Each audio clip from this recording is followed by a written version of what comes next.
Good Friday. The man on the cross.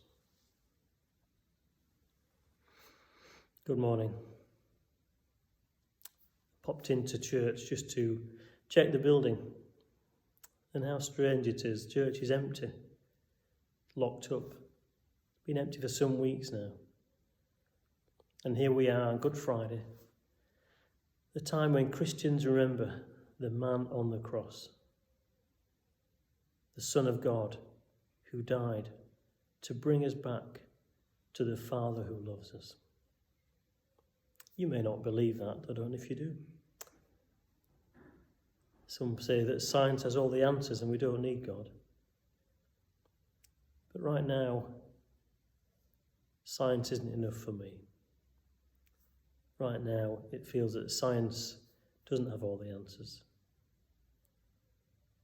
As the world struggles, surely we need hope. We need light in our lives. This is what Jesus brings. Jesus brings good news. He brings us acceptance. He brings us back to the Father who loves us. He stands us up, washes us down, dresses us in the finest clothes, and he opened his arms of love upon the cross. I hope your Good Friday and your Easter weekend is full of love and joy and peace. Thank you.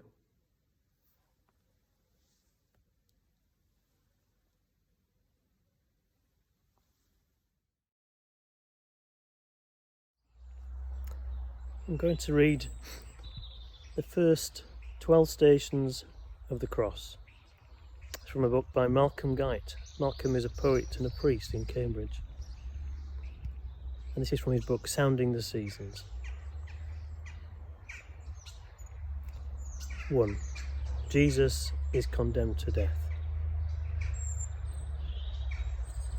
The very air that Pilate breathes, the voice with which he speaks in judgment, all his powers of perception and discrimination, choice, decision, all his years, his days and hours, his consciousness of self, his every sense are given by this prisoner, freely given. The man who stands there making no defence is God. His hands are tied. His heart is open. And he bears Pilate's heart in his and feels that crushing weight of wasted life. He lifts it up in silent love. He lifts and heals. He gives himself again with all his gifts into our hands. As Pilate turns away, a door swings open. This is Judgment Day.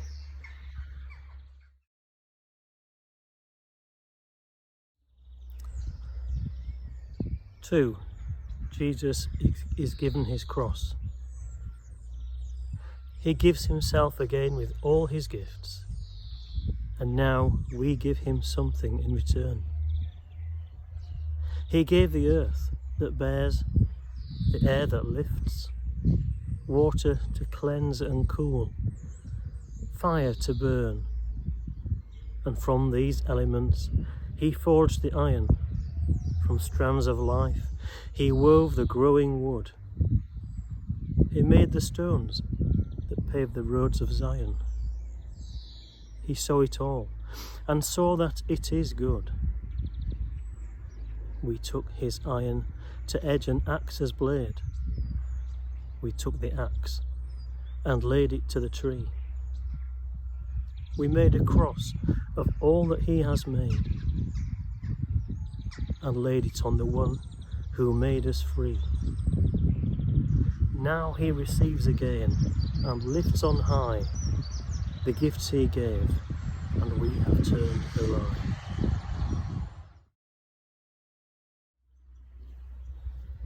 3. Jesus falls for the first time. He made the stones that pave the roads of Zion, and well he knows the path we made him tread. He met the devil as a roaring lion, and still refused to turn these stones to bread, choosing instead, as love will always choose, this darker path into the heart of pain. And now he falls upon the stones that bruise the flesh, that break and scrape the tender skin. He and the earth he made were never closer. Divinity and dust come face to face. We flinch back from his Via Dolorosa. He sets his face like flint and takes our place, staggers beneath the black weight of us all, and falls with us that he might break our fall.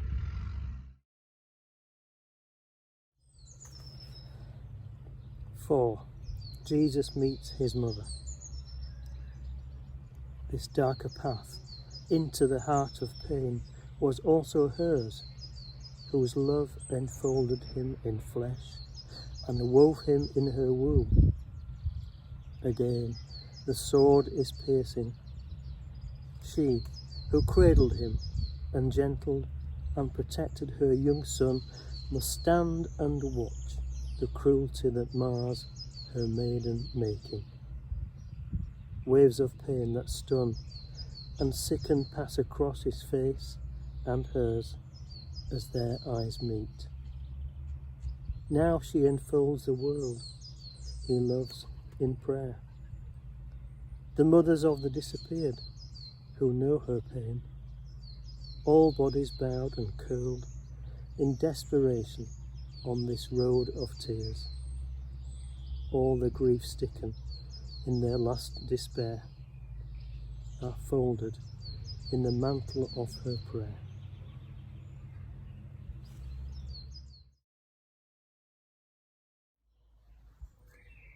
Five, Simon carries the cross. In desperation, on this road of tears, bystanders and bypassers turn away in others' pain. We face our own worst fears and turn our backs to keep those fears at bay. Unless we are compelled, as this man was, by force of arms or force of circumstance, to face and feel and carry someone's cross in love's full glare and not his backward glance. So Simon, no disciple, still fulfilled the calling. Take the cross and follow me. By accident, his life was stalled and stilled, becoming all he was compelled to be. Make me like him, your pressed man and your priest, your altar Christus, burdened and released.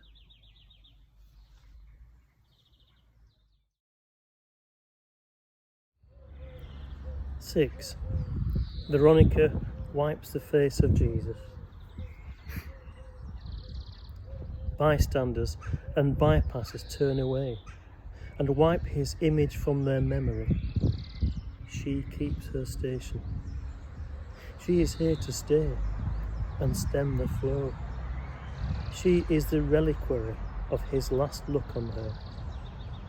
The blood, sweat and salt tears of his love are soaking through the folds of her devotion and the wet folds of her handkerchief, like the dew of morning, like a softening rain of grace, because she wipes the grime from off his skin and glimpses the Godhead in his human face, whose hidden image we all bear within.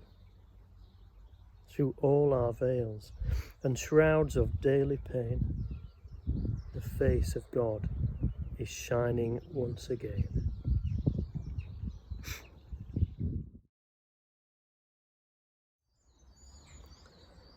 7. Jesus falls the second time. Through all our veils and daily shrouds of pain, through our bruised bruises and reopened scars, he falls and stumbles with us, hurt again when we are hurt again. With us, he bears the cruel repetitions of our cruelty, the beatings of already beaten men, the second rounds of torture, the futility of all unheeded pleading, every scream in vain. And by this fall, he finds the fallen souls who passed a first, but failed a second try.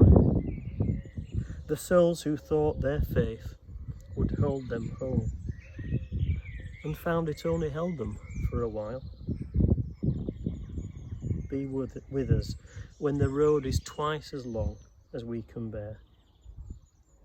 By weakness, make us strong.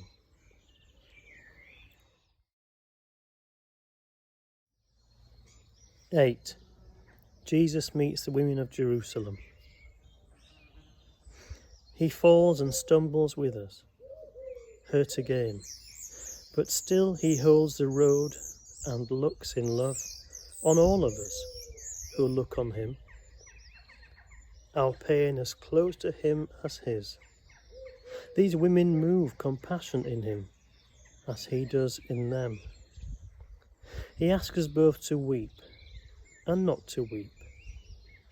Women of Gaza and Jerusalem, women of every nation where the deep wounds of memory divide the land, and lives of all your children, where the minds of all our wars are sown.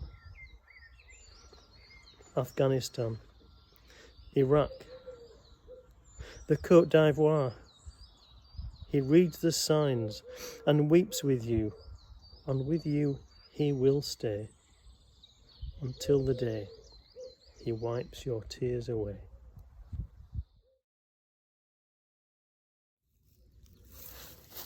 9. Jesus falls for the third time. He weeps with you, and with you he will stay. When all your staying power has run out, you can't go on. You go on anyway.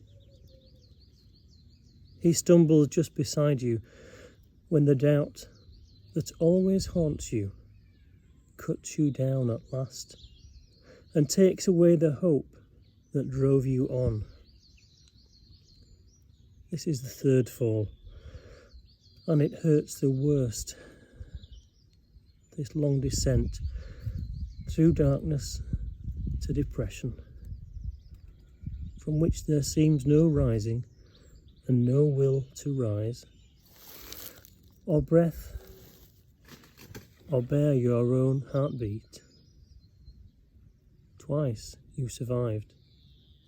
This third will surely kill, and you could almost wish for that defeat, except that in the cold hell where you freeze, you find your God beside you on his knees.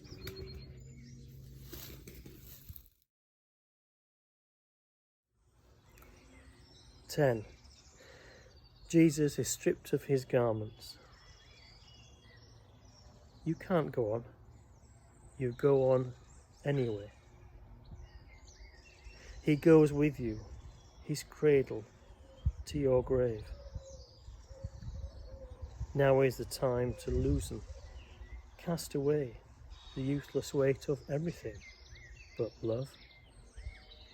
For he began his letting go before the worlds for which he dies were made, emptied himself, became one of the poor, to make you rich in him and unafraid. See, as they strip the robe from off his back, they strip away your own defences too. Now you could lose it all and never lack. Now you can see what naked love can do. Let go these bonds beneath whose weight you bow. His stripping strips you both for action now.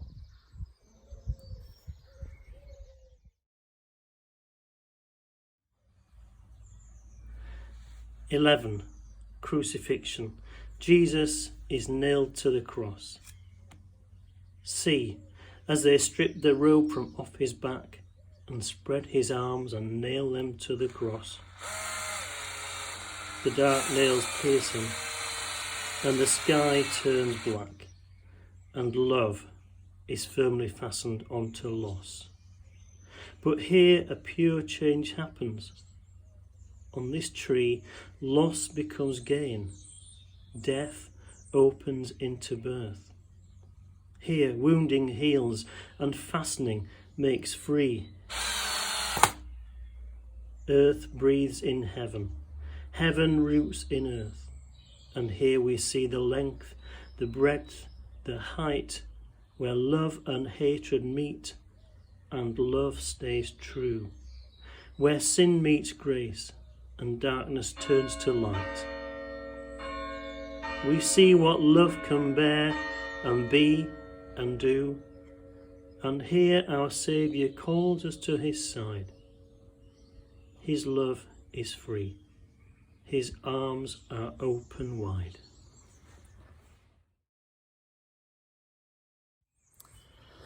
(12) Jesus dies on the cross. The dark nails pierce him, and the sky turns black. We watch him as he labours to draw breath. He takes our breath away to give it back, return it to its birth through his slow death. We hear him struggle, breathing through the pain, who once breathed out his spirit on the deep, who formed us when he mixed the dust with rain and drew us into consciousness from sleep. His spirit and his life he breathes in all mantles, his world in his one atmosphere. And now he comes to breathe beneath the pall of our pollutions, draw our injured air to cleanse it and renew. His final breath breathes us and bears us through the gates of death.